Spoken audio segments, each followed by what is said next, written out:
15 বছরে যত ক্ষোভ আছে আমরা 8 মাসেই ঝেড়ে ফেলছি। চুরি, ছিনতাই, মার্ডার সব হইতে আছে, আরো বেশি হইতে আছে। 15 বছরে জঞ্জাল আগে আপনাকে সাফ করতে হবে, তারপর আপনি নির্বাচন নিয়ে কথা বলবেন। নিরীহ মানুষের ক্ষতি, আমরা ভাত খেতে পারি না, রিক্সাতে ইনকাম নেই আমাদের। আগে আমাদের চিন্তা এখন জুলাই নিয়ে করা উচিত, দেন আমাদের দেশের সংস্কার নিয়ে আসা উচিত। দর্শক, কালের কণ্ঠের নিয়মিত আয়োজন জনতার কণ্ঠে আপনাদের সবাইকে স্বাগতম। আমি মাহবুব ইসলাম আছি আপনাদের সাথে। সম্প্রতি সময়ে সেনাপ্রধান বলেছেন যে ডিসেম্বরের মধ্যেই জাতীয় নির্বাচন প্রয়োজন। এরই মধ্যে আমরা শুনেছি বেশ কয়েকটি রাজনৈতিক দল তারা বলছেন যে আগে সংস্কার এবং তারপর তারা নির্বাচন চাচ্ছেন। তবে তাদের সাথে ভিন্নমত পোষণ করেছেন কয়েকটি রাজনৈতিক দল। তারা বলছে দ্রুত সময়ের মধ্যে নির্বাচনের রুটম্যাপ ঘোষণা করার জন্য। এই নিয়েই আজকে আমরা সাধারণ মানুষের মতামত জানবো। দর্শক, আপনিও জানাতে পারেন আপনার মূল্যবান মতামত আমাদের কমেন্ট বক্সে। প্রথমে আমার কাছে যেটা মনে হয় যে সেনাপ্রধানের আসলে এই বক্তব্যটা দেওয়া দরকার ছিল কিনা, আসলে তিনি তার এখতিয়ারের মধ্যে এই বক্তব্যটা আসে কিনা, সেটা একটা বিষয়টা একান্তই আমার ব্যক্তিগত মন্তব্য। তার পাশাপাশি যেটা হচ্ছে যে 5ই অগস্টের পর আমরা যখন এই গভর্নমেন্টকে বসালাম, ইন্টারিম গভর্নমেন্টের কাছ থেকে আমরা কী চেয়েছি? প্রথমে চেয়েছিলাম আমরা সংস্কার, কারণ সংস্কারটা না হলে কিন্তু আর সামনে এগোনো যাচ্ছে না। তো সংস্কারটা যদি না হয় তাহলে নির্বাচনটা কি করে সম্ভব? আপনি 15 বছরের জঞ্জাল আগে আপনাকে সাফ করতে হবে, তারপর আপনি নির্বাচন নিয়ে কথা বলবেন। আমরা তড়িঘড়ি করে যদি নির্বাচন দেই তাহলে আসলে নির্বাচনটা আসলেও সঠিক নির্বাচন হবে কিনা সেই বিষয়ে কিন্তু প্রশ্ন থেকে যায়, কারণ সংস্কারটা মুখ্য। এবং এই সরকারকে আমাদের জনগণকে খুব মাথায় রাখতে হবে যে সরকার যারা এসেছেন তারা কিন্তু কেউ রাজনৈতিক ব্যাকগ্রাউন্ড থেকে আসেননি। তো তারা আসলে রাজনীতি সম্পর্কে কোনো ওয়াকিবহাল তারা না, এবং তারা প্রশাসনেও কিন্তু আগে কখনো কাজ করেননি।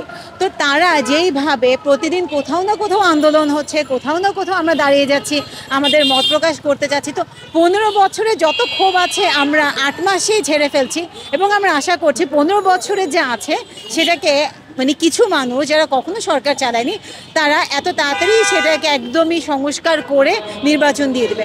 আমার মনে হয় প্রথমে সংস্কার, তারপর নির্বাচন। নির্বাচন দেওয়া উচিত। রোড ঘাট সব আটকে থুয়ে দিছে, শাহবাগ আটকে থুইছে, প্রেস ক্লাব আটকে থুয়ে দিছে। মনে করেন গাড়ি ঘোড়া মানুষের যাতায়াতের অনেক কষ্ট। একটা ক্ষেপ নিয়ে আমরা মনে করেন 1 ঘন্টা 2 ঘন্টা 3 ঘন্টাও বসে থাকি। এই জন্য দেখেন নিউ মার্কেটের থেকে এই জায়গায় আইসি 2 ঘন্টা সময় লাগছে। প্রচুর রোড কাটা, রোড জাম করে থুয়ে দিছে, রোড আটকে থুয়ে দিচ্ছে। চুরি, ছিনতাই, মার্ডার সব হইতে আছে, আরো বেশি হইতে আছে, আগের থেকে আরো বেশি হইতে আছে। এই দেখেন টিআইসি, আমার কোনো সময় শুনি না যে টিআইসি মার্ডার হয়। ক্ষমতা গেছে টিআইসি মার্ডার হইতে আছে। বসুন্ধরা ডায়াপেন্ট এখন আরো উন্নত। এই হট এয়ার থ্রো টপশিট দ্রুত শোষণ করে সোনামণিকে দেয় কোমল অনুভূতি। টিআইসি হাজার হাজার লোক থাকে, দিনের 24 ঘন্টা। সেনাপ্রধানের যে বক্তব্য ছিল যে ডিসেম্বরের দিকেই নির্বাচন দেয়া, জাতীয় নির্বাচন দেয়া, তো আমরা চাচ্ছিলাম যে আমরা ছাত্র জনতার এই গণঅভ্যুত্থানের মাধ্যমে যে সরকার পেয়েছি, ইন্টারিম গভর্নমেন্টকে একটা সময় দেওয়ার জন্য, যাতে আমাদের দেশের জন্য একটা সংস্কারমূলক একটা পদ্ধতি চলে আসে। নির্বাচন আমাদের দেশের জন্য আসলে গুরুত্বপূর্ণ, কিন্তু সেটা এত দ্রুত না দিয়ে আমি চাচ্ছিলাম, বা আমরা এই সাধারণ জনগণ এটা চাই যে সরকার একটা সুন্দর রোড ম্যাপ দেখ আমাদেরকে, একটা নির্বাচনের সুন্দর রোড ম্যাপ দেয় আমাদের জন্য, যে এই সময় নির্বাচন হবে এবং তার আগে দেশের জন্য এই কাজগুলো হবে। তাহলে দেশের এই যে এত আন্দোলন, মানুষের এই যে এত ঘাম, এগুলো বৃথা যাবে না। আর জুলাই নিয়ে এখন আমাদের অনেক কিছু করার বাকি আছে। অনেক শহীদ পরিবার এখন তাদের ক্ষতিপূরণ পাননি বা কোনো সাহায্য সহযোগিতা পাননি। তো এই দিকটা আমাদের বিবেচনা করা উচিত। আগে আমাদের চিন্তা এখন জুলাই নিয়ে করা উচিত, দেন আমাদের দেশের সংস্কার নিয়ে আসা উচিত। এই যে 15-16 বছরে আমাদের যে ফ্যাসিস্ট সরকার ছিল, এই পুরা প্রক্রিয়াতে এই ফ্যাসিস্ট সরকার আমলে আমাদের যে দেশের ক্ষতিগুলো হয়েছে এগুলোকে চিহ্নিত করা উচিত, সেগুলো থেকে কোপ আপ করে আসা উচিত আমাদের। দেন তারপরে যখন আমাদের জাতি একটা সুষ্ঠু এবং সুন্দর পর্যায়ে চলে যাবে, আমার মনে হয় যে তারপরে সরকারের একটা নির্বাচনের রোডম্যাপ দেওয়া উচিত এবং সেভাবে নির্বাচনে আসা উচিত। যেমন আমাকে ধরেন নিরীহ মানুষের ক্ষতি, আমরা ভাত খেতে পারি না, রিক্সাতে ইনকাম নেই আমাকে। আমরা পার গাড়ি তাহলে ঠিক মতন বাসা যায় ভাত খেতে পারি না। পোলা মানলে বলা মানলে